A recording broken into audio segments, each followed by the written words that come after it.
Democratic presidential hopeful Kamala Harris captured the spotlight while campaigning in South Carolina over the weekend. The California senator called for a reversal of the recent GOP tax bill and focused her message on unity.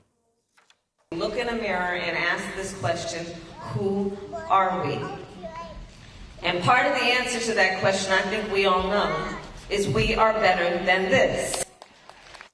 So joining us now is CBSN political reporter Caitlin Huey-Burns, and you were down there sort of shadowing Kamala Harris throughout the weekend. South Carolina, interesting place to go. What was the reception like? Right. Well, she was getting huge crowds. And the reason that we're focused on South Carolina is because it's going to play a really pivotal role in the primary process. It hosts a Democratic primary. And the reason that so many Democrats are flocking to the state to campaign there even a year before the actual primary is because first, there is a high concentration of African-American voters and women who are going to be fueling the energy behind the Democratic primary. So certainly campaigns are tailoring their messages to South Carolina, which is seen this cycle as a springboard to the party nomination. Right. So it's interesting. We teased that South Carolina hasn't voted for president of the United States since 1976. A Democrat, right?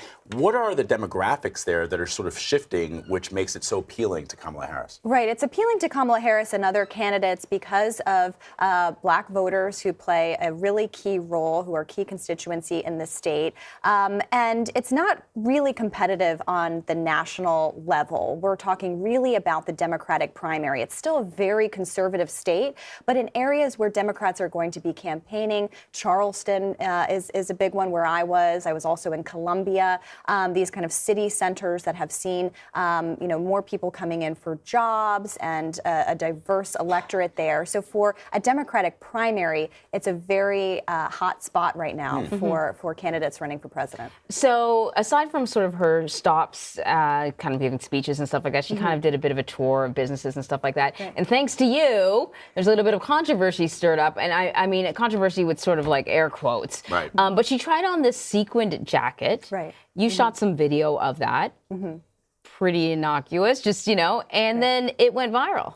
Well, Kamala Harris, part of her campaign stops throughout the state, she was touring a street in Columbia, South Carolina that had many women-owned businesses, black women-owned businesses, and many of the business owners, at least at two places that we stopped at, told her about their story, about kind of coming up in a very tough family situation and finding entrepreneurship as a way up and out. And this one boutique that we stopped at was owned by a woman named Nada, and she told Kamala Harris about her upbringing, and part of her store serves a philanthropy purpose, which is to help disadvantaged people dress for success. And so that was a big part of the story and a big part of Kamala Harris's campaign pitch, which is all about criminal justice, racial equality, among other things. So this was a moment that did go viral, but I think it showed a side of Kamala Harris engaging with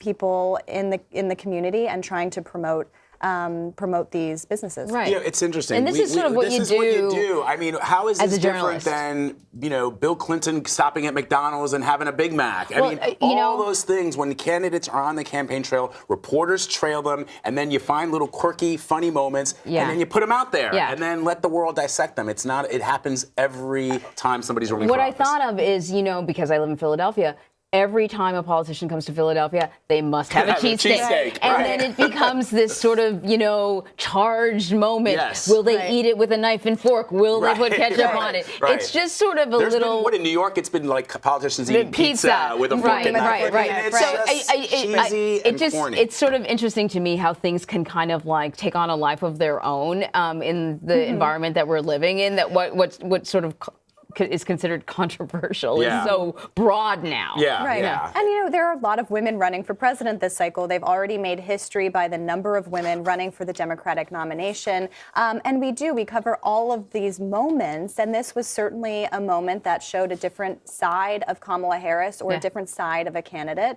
And again, just speaking to the business owners in this community, a lot of them were able to tell a presidential candidate coming through their store how they thought about things on race, on taxes, on health care. These are all part of the campaign trail, and it was a moment. And we're going to see much more of that in the next couple of months leading up to 2020. So this won't be the first time or the last time. All right, back to some of Senator Harris's views on the Trump administration. She's been very vocal about this national emergency that the president has declared. What has she said?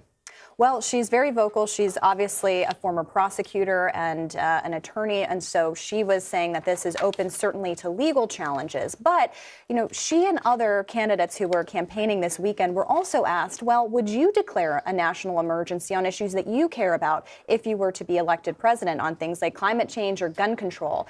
And she didn't really answer the question. She very much was focused on the president's action here and said that specifically did not warrant a national emergency declaration and that it would be susceptible to a legal challenge, but she wouldn't really kind of go there in talking about what she would do. So I think that's something to watch over the next week or so as these candidates are campaigning, and especially campaigning against the president's executive action here. Would they do the same?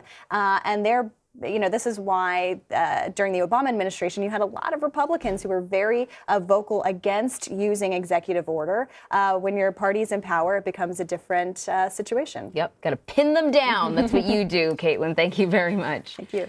So you can read her full report. Kamala Harris sets her sights on South Carolina with first campaign swing on CBSNews.com.